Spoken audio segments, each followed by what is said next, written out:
Story 1. This happened to my friend at New River Gorge National Park in West Virginia. This is a huge 65,000-acre park with the third tallest bridge in the USA, mountains to climb, and tons of trails that wander and meander about. Anyone who has walked nature trails knows that sometimes you'll come across side routes, such as deer trails or bike trails, that veer off the main trail. My friend didn't work at this park, but being a park ranger, he loved parks and would go to various national parks on his time off to see everything America has to offer. He loves this park and usually hikes a couple of standard trails. On one trail, he noticed a very faint trail that veered off the main trail, maybe a deer trail. He was in an adventurous mood that day and decided, what the hell, let's see where this one takes me. Walking down the trail was not easy. It wasn't entirely visible, and he had to really focus to figure out where it was and where it was leading. A good practice that later came in handy was that he purposefully marked his trail with broken branches so that it would be easier to find his way back later. He went about doing this for at least a couple miles until he came across this beat-up abandoned building. It wasn't a small building either. It was about maybe 2,000 SQF'd in size. Basically, it wasn't some cabin. Now, finding abandoned buildings in this park isn't entirely unexpected. New River Gorge National Park contains ghost towns, which you can run into when you go your own way. However, this wasn't a ghost town. At least he didn't think it was, but it was getting dark around this time. So maybe the visibility wasn't good enough to tell. It was just a building in the middle of nowhere, just like in all the cliché horror stories. So what does my friend do? Obviously, he has to go up to it and snoop around. So he goes up to inspect the building only to discover it isn't in the worst shape. It is still a relatively functional building. The windows are intact. The roof contains no holes or even much mold moss on top. The outside is still intact.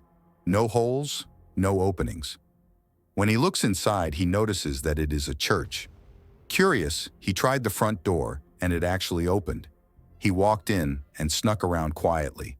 So, this is where it got creepy.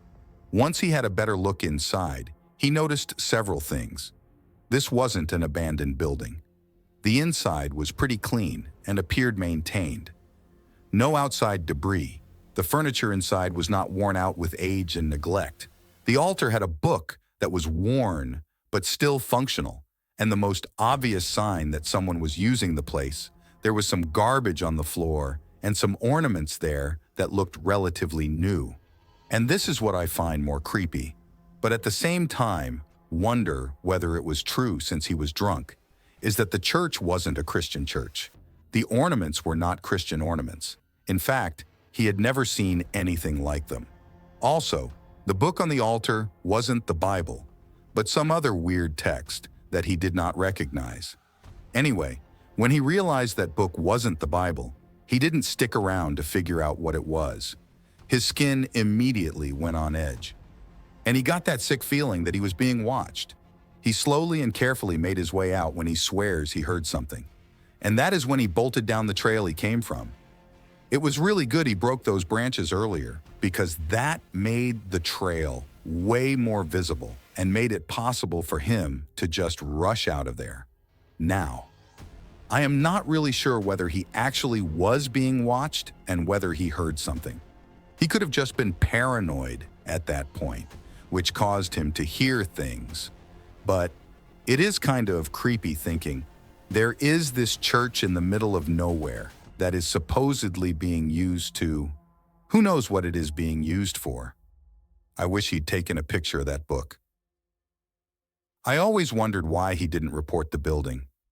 He told me he did, but everyone assumed he just stumbled upon an abandoned building on the outskirts of a ghost town.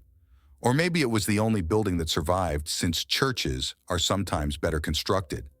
Anyway, he didn't fight it and did recognize that maybe he let his nerves get the best of him. However, he does feel deep down that there was something weird about that building. So, who knows? Story 2.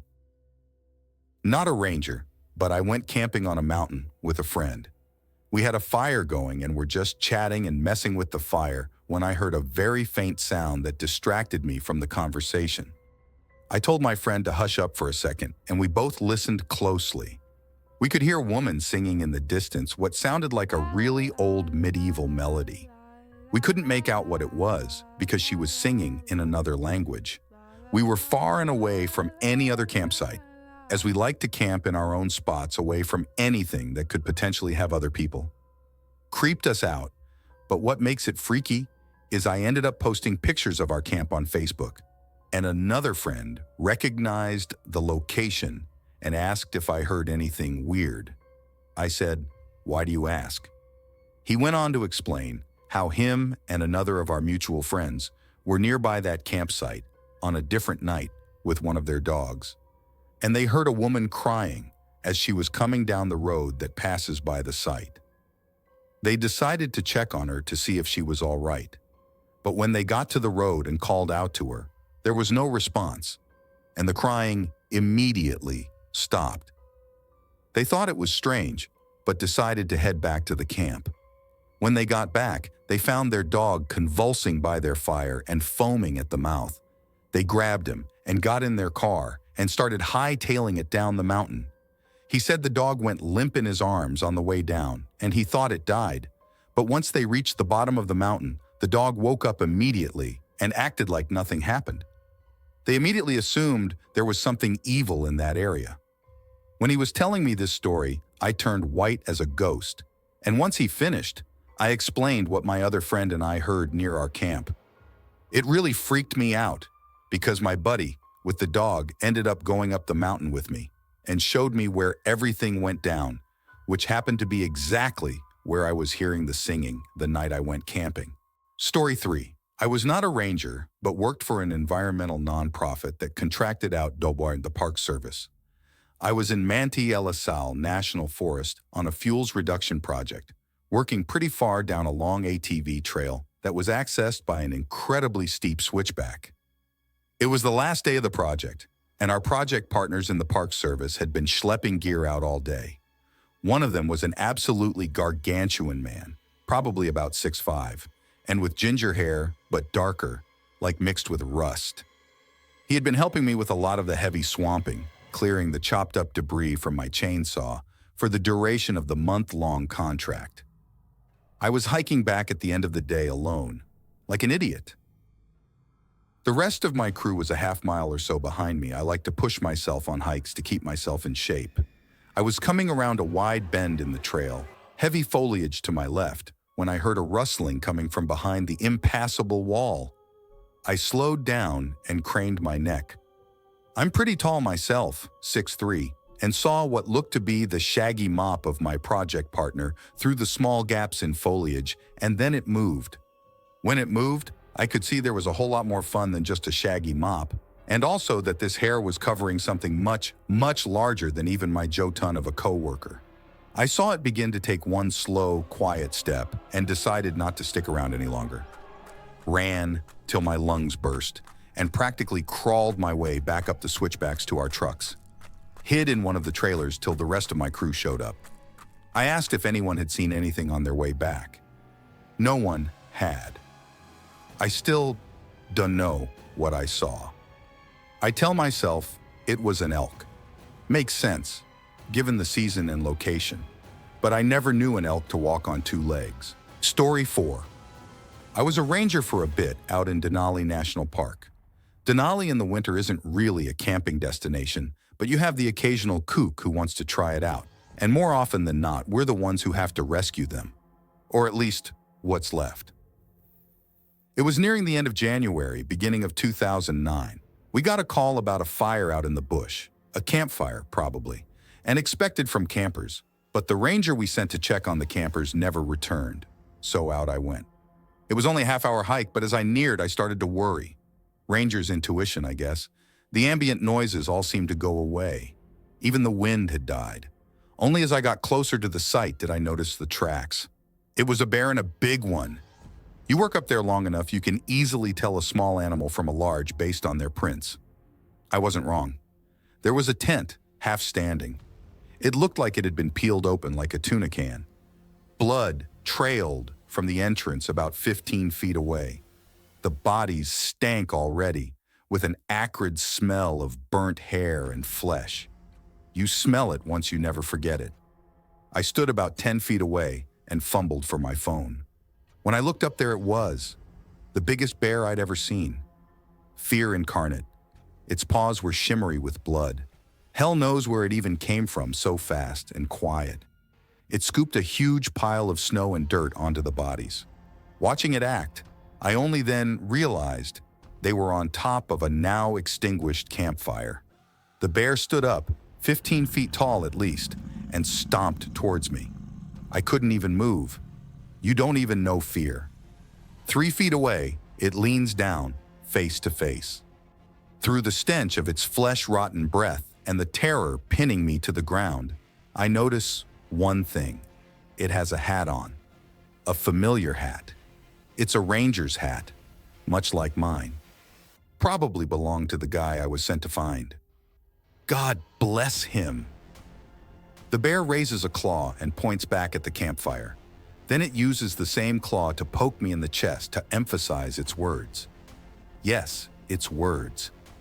Maybe it was the fear, a hallucination of sheer terror. But the bear spoke.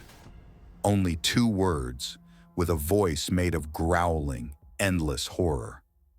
Only you. Then it stood up and turned around. The sheer relief of watching it leave caused me to faint, and when I woke up, I was back at the lodge, lying on a medical cot.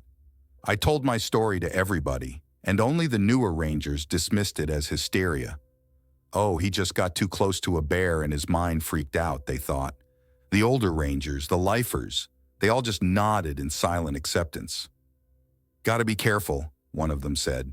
Nobody ever spoke of it again. Story 5. Not a forest ranger yet, but I have a story. Near my house, there is a small forest which covers about 30 acres, in which I have spent the better part of about 10 years. I know the place in and out and could name every tree there, basically. Another fun thing about the forest is that to the locals, it's known to be a place for big drug dealings and should not be entered at night due to the dangerous people those things bring along. So naturally, one night, me and a friend of mine thought it would be a great idea to go explore the woods in complete darkness, because after all, why not? But after walking for about half an hour, we kept hearing footsteps that weren't from us. At first, we thought a deer was walking around somewhere, but it didn't sound right at all. It was definitely a human, because it did not have the pattern that a 4-legged creature has in its steps. At some point, about an hour in, we figured that we had enough and went back. About 10 minutes walk from the car, we saw a humanoid figure standing in the trees about 10 meters from the path where I have walked about 1,000,000 times, and I was dead sure there was nothing there. We did not pay too much mind to it, as stopping or looking closer would surely not be that good of an idea. But I knew something was wrong. It kept bugging me as we went home. And lo and behold, a few days later, an article appeared in the local news stating that a day later, in the middle of the night, a few people were arrested in that same forest for suspicion of having connections to the drug trades that were basically known to happen there. They apparently had scouts all around the forest who were armed and tasked with making sure people did not get in the way of business. So that would explain the footsteps and the figure in the woods. I went back a few days later to the same spot just to confirm for myself that I was not going crazy. And as I basically already knew, the figure was not there. Story 6, I was a ranger for Glacier National Park in northern Montana. We got a call around 3 a.m.-ish for a camper in distress near our post, but would require a 45-minute hike through some pretty rocky terrain to get there. So we geared up and started hiking. Me and my partner were about 30 minutes into our hike when I just got a gut feeling that something wasn't right. Keep in mind, it's pitch black, only using headlamps in the middle of grizzly territory. We are about 10 minutes out, and we start to hear the sound of a baby crying. So we kick it into high gear and start shouting and moving faster until I notice something odd, and my gut completely dropped. The sound of the child crying was played on a loop. It was the same cry over and over again. I told my partner to stop and listen to prove I wasn't going crazy. He was a new hire, and I just saw all the color on the kid's face vanish when he realized it also. We decided to hightail it out of there, fearing for our lives and the unknown. Never got another call of a stranded camper after we left. I still get chills telling the story. Story 7. I saw this on a documentary about some forest rangers, and it still gives me chills to think about. In a national park in some hard-to-reach, rocky, secluded climb was a camp known for weird shit happening. One of them is when the group was camping in the middle of the night, when the most unusual, demonic sounds came bellowing from across a gorge. The campers could tell that it was two different creatures going back and forth, and the sounds and frequencies were impossible to be human or any known animal in the area. If I'm not mistaken, this happened on different occasions, and there was an actual recording taken, which is really freaky to hear. In a separate occasion, in that same spot, while sleeping inside their camp structure, consisting of logs and sticks, they heard the unmistakable sound of their camp being trashed and ravaged by very large, strong animals, which they assumed to be bears or other animals. Fearing for their lives and waiting it out until morning, they were shocked to find the camp completely untouched. The final story at this same location is in the middle of the day. While sitting for lunch, a horizontal beam of white light, almost resembling a fluorescent bulb, gently floats across the campsite before everyone, before stopping and disappearing. They eventually decommissioned the campsite and I believe hid the location.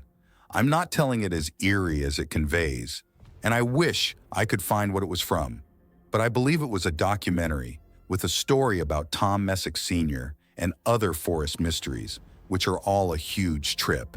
Story 8, I'm an environmental monitor for oil companies up in Alberta, Canada. A consultant, and I went to this old well pad way out in the bush. We were looking for water wells that were there but not recorded, so they had to be visually found and marked on the GPS. We went through this trail, and when we found a few, we decided to come back later and look for more. A week later, we came back, and on the trail, there were trees about 1 to 2 inches bent down over the trail. Not totally weird, but what was, is that at the bottom of the trees, something twisted the tree like a wet dish rag and then bent the trees down. If they just pushed the trees down, then they would spring back up. Whatever it was smart enough to know that the twisted trees would stay down. No animals could do this. The only logical explanation was that maybe a little tornado touched down on that specific spot and then lifted it back up. And whatever it was really strong to twist trees like that. Or it was Bigfoot warning us to stay away from there, LOL. Either way, it was odd. Story 9. My parents were camping a few years before I was born. While they were just driving around the woods, they got out for a stretch and to take a little hike off of the road. When they were returning to the car, they came back to find a bunch of men unloading the trunk of a car, and the trunk was full of guns. Not really super alarming, since there are plenty of people who come out to the woods to shoot their guns. My dad went to go make conversation since he was into guns as well, and the man responded in another language. My parents wagered Russian, and that was about the end of the interaction. My parents drove a bit deeper into the woods and set up camp a bit off the road, did their thing, and went to bed. My dad says he woke up in the middle of the night to pitch blackness, the sound of guns firing, and women screaming out in a different language that he insisted sounded the same as the men's from earlier. My mom woke up at about the same time, and they just packed up and got the hell out of there. I'm not sure if they told me this as a parable or if it's the truth, but my father says that since he couldn't sleep in the dark. Story 10. Now, I'm not a forest ranger, but I have lived in a forest my whole life, and there's something that just doesn't sit right with me here. Don't call me crazy. My entire childhood, I have lived in the forest with my family. Out of all of them, I'm the only one who loves to go into the woods. I'm drawn to it.